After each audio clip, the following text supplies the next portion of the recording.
Assalamualaikum warahmatullahi wabarakatuh. Nama aku Naira Syakila, aku kelas 4.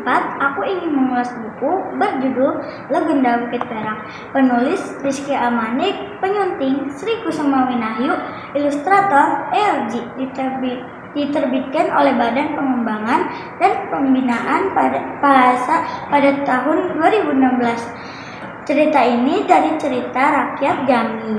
Bercerita tentang Datuk Sengalo, pemuka desa yang bijaksana dan disegani oleh masyarakat di pedalaman Muaro Jambi. Datuk Sengalo dikenal memiliki kesaktian yang luar biasa, seperti kebal terhadap senjata tajam dan terutama mampu membuat desanya tidak terlihat oleh Belanda atau orang lain di luar desanya. Di bawah kepemimpinan Datuk Sengalo, masyarakat desa Datuk Sengalo hidup rukun, aman, dan sejahtera. Keberhasilannya dalam melindungi desa dari serbuan Belanda membuatnya sangat dihormati. Datuk Sengalo memiliki seorang putri dan Harimau Putih menjadi teman setia anaknya. Harimau Putih itu adalah hadiah dari sang ayah setelah melakukan pertapaan. Suatu ketika, sang putri melihat sekelompok orang yang menuju desa Danau Lamo, dan ia terpesona dengan seorang pemuda tampan yang ada di rombongan itu. Tapi ia juga merasa takut dan segera melarikan diri. Sang putri tidak tahu kalau pemuda itu penuh dengan niat jahat. Ia berusaha mencari tahu kesaktian Datuk Sengalo dengan cara mengintai dan menyusup ke dalam wilayah desanya. Sang putri menceritakan peristiwa menakutkan tadi pada ayahnya. Lalu ayahnya meminta ia untuk tidak melewati batas desa. Sang putri pun penasaran dan ia bertanya, mengapa tidak boleh? Datuk Sengalo bercerita kalau ia memiliki sebuah keris perak yang dia tanam di perbatasan desa di bawah pohon rambe. Ia menjelaskan bahwa keris itu memiliki kekuatan halimunan yang bisa menyembunyikan desa dari orang asing jahat.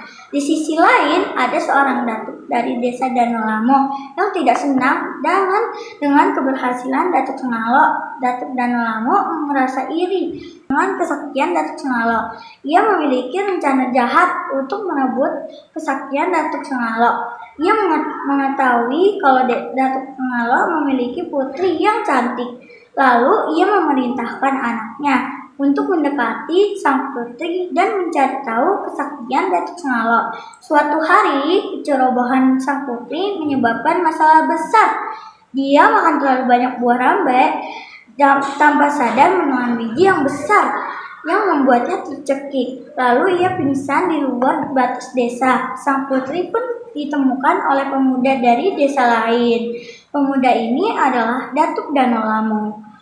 Dia mulai mendekati dan merayu sang putri hingga akhirnya mereka menikah. Lalu ia meminta sang putri untuk mengungkapkan rahasia kesaktian ayahnya. Sang putri yang terjebak dalam kebimbangan dan cinta pada suaminya akhirnya menceritakan rahasia itu. Suaminya berencana mengambil keris perak itu untuk menghilangkan kekuatan pelindungan dari desa ayahnya.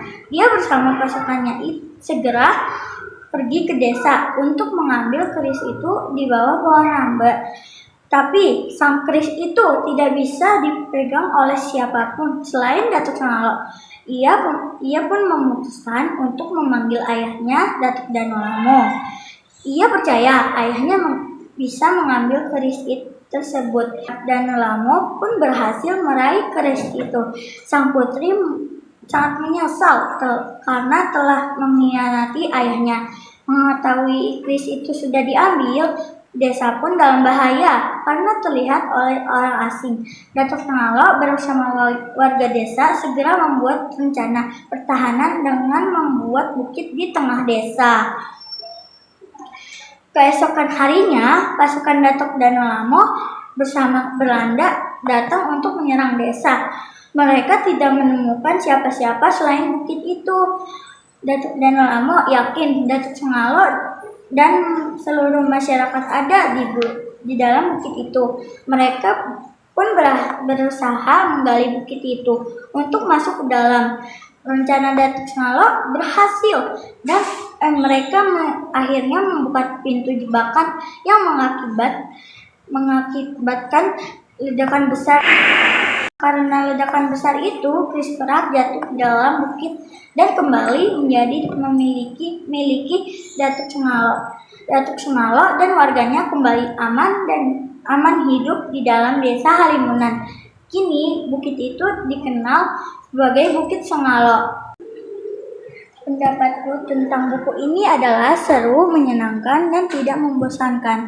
Teman-teman, jangan lupa baca buku ini ya. Terima kasih. Wassalamualaikum warahmatullahi wabarakatuh.